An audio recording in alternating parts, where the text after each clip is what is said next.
How does a movement conquer its executioners? In the year 64 AD, Rome is the heart of the world, a city of marble and power. But for 6 days, it becomes a vision of hell. A fire, starting in the crowded stalls of the Circus Maximus, consumes a decade of imperial grandeur, leaving 70% of the city a smoldering ruin. The people, homeless and enraged, demand a culprit. The Emperor Nero, his reputation already fragile, needs a scapegoat to divert their fury. He finds one in a secretive, misunderstood sect that lives in the shadows of the capital: the Christians.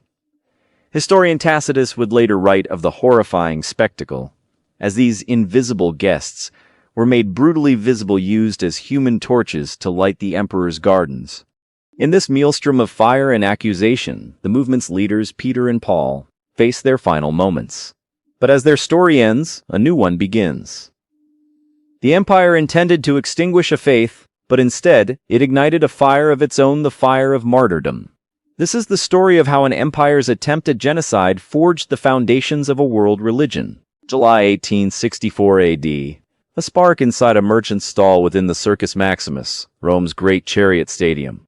The city is a tinderbox of wooden tenements and narrow, winding streets. Fanned by a strong summer wind, the small flame erupts into a terrifying inferno. For 6 days and 7 nights, the fire consumes everything in its path. It rages completely unchecked, leaping from the valleys to the tops of Rome's famed hills, devouring temples, homes, and human lives.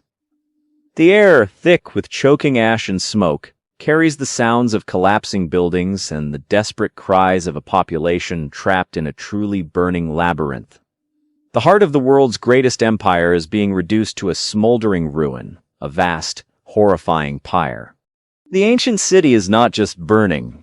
It is being erased from existence, district by agonizing district, under a sky that offers no relief. As the smoke clears, it reveals the ashes of 10 of Rome's 14 districts. The people, now homeless and destitute, are seething. Their anguish needs a target, and whispers turn to Emperor Nero. Rumors, true or not, spread like wildfire, that he watched the city burn from his palace, composing a song. Nero, a ruler obsessed with his public image and artistic legacy, understands the political danger. He cannot be the villain of this story. He needs a scapegoat, a group alien enough to be believable culprits, yet insignificant enough to be crushed without political fallout. In the gilded halls of his Domus Aurea, surrounded by art and luxury untouched by the flames, a desperate and cruel strategy begins to form. The blame must be shifted. A sacrifice is required to appease the mob and secure his throne. The hunt for a victim has begun. Nero's gaze falls upon a peculiar sect operating in the city's shadows, the Christians. They are a mystery to most Romans, a secretive group with strange customs. They refuse to worship the Roman gods. They speak of a kingdom not of this world, and they call their leader the Son of God. Their separateness makes them objects of suspicion. To the Roman authorities, their talk of an impending fiery judgment sounds dangerously close to an arsonist's confession. They are the perfect outsiders. The accusation is made. These Christians, with their supposed hatred for mankind, set the fire. Suddenly, the invisible guests, who met in secret, are dragged into the harsh public light. Praetorian guards are dispatched into the slums and catacombs, their orders clear: find them. The hidden community is about to be exposed with brutal force. In the ensuing roundup, the movement's foundational leaders are captured. Peter, the fisherman from Galilee designated as the rock upon which the community would be built, and Paul, the educated Roman citizen, who transformed the faith from a local Jewish sect into a growing international movement. Their arrests represent a critical blow.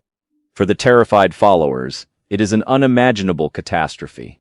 How could the faith possibly survive the loss of its 2 most important figures? According to the historian Tacitus, the punishments were designed as a public spectacle. The state was not just removing individuals. It was attempting to humiliate an ideology. In the cold, grim confines of the Mamertine prison, the pillars of the church faced their final hours, their fate sealed by an emperor's decree. The entire future of their movement hangs precariously in the balance. The empire intended to make an example of the Christians, to extinguish their belief through public terror. Nero staged elaborate events in his gardens, turning human suffering into evening entertainment. But a strange and unintended consequence began to unfold. The Roman historian Tacitus, no friend to the Christians, noted that a sense of compassion began to stir among the populace. They saw not monstrous criminals, but people facing their final moments with a strange serenity and conviction. The spectacle, meant to terrify, began to inspire. The steadfastness of the condemned planted a question in the minds of the spectators. What belief could be so powerful that one would face such an end for it? The Roman authorities tried to burn the faith away, but in doing so, they only provided the fuel for a much larger flame. Their blood was not an end, it was a seed,